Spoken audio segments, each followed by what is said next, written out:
Herkese merhabalar arkadaşlar. Bugün sizlere Fitospan isimli bu takviye edici gıda olarak geçen öksürüğümüz için bize verilmiş olan bir şuruptan bahsetmek istiyorum. Bunu yani benim bebeğim şu anda 10 aylık.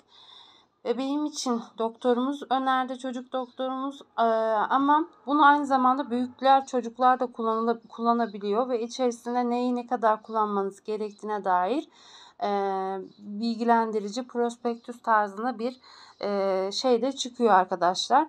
Kağıt da çıkıyor. Yani bu doğal içerikli bir şey. Zaten kendisi de vaat ettiği gibi bitkisel ekstreler içeriyor diye burada yazıyor. İçerisinde çok zararlı bir şey görmedim ben. Şöyle birazcık bahsedeyim.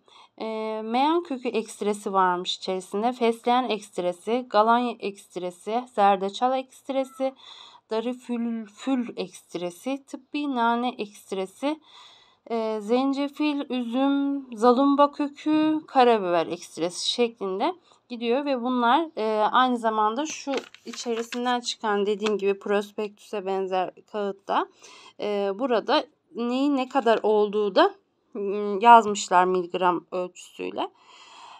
Onun dışarısında tabii ki diğer şeyler de var. İşte ne bileyim aroma verici. Mesela mentol aroması varmış şu an dikkatimi çeken. Şöyle içeriğini de ben size şöyle tutuyorum arkadaşlar. Net diyeyim. İstediğiniz zaman bunu durdurarak içindekilere de dikkatlice bakabilirsiniz. Onun dışında bunun saklama koşulları genelde bütün ilaç veya takviye edici gıdaların olduğu gibi 25 derecenin altındaki sıcaklıklarda saklamamız uygun olduğu görülüyor. Ben bunu eczacıya sordum. Hani bu açıldıktan ne kadar süre kadar sonra kullanabiliriz acaba bu şurubu diye.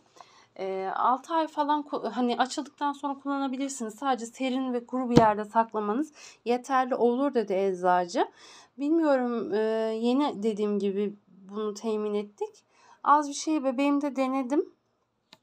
Şimdilik biraz rahatlattı gibi. Ben bunu biraz şurup diye endişe etmiştim. Hatta doktorumuza sordum. Hani hocam öksürük şurubu diye verdiğiniz şeyi kullanmasak en azından önemli olan ilaçlarını kullansak. Aslında bu bir dedi hani şurup olarak yani bu bir tıbbi bir şey olarak görmeyin. Bu birazcık daha bitkisel içerikli onu rahatlatacak gönül rahatlığıyla kullanabilirsin dediği için temin ettim. Bunu maalesef SGK ödemiyor. Fiyatı da tam hatırlayamıyorum ama 100 lira olabilir fiyatı.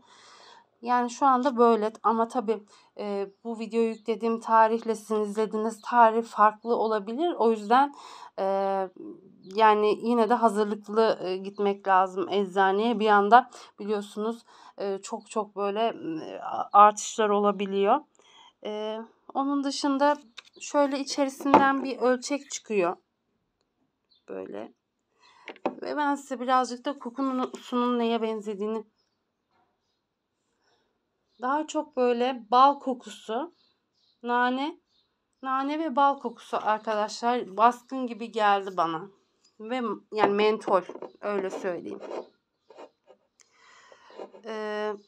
Şu anlık bir sıkıntı yaşamadım. Rahatlattığını düşünüyorum. Evet, çünkü bebeğimde öksürme sıklığı yüksekti. Bunu verdikten sonra biraz daha öksürüğünün azaldığını gördüm. Ama tabii daha yeni kullanmaya başladım.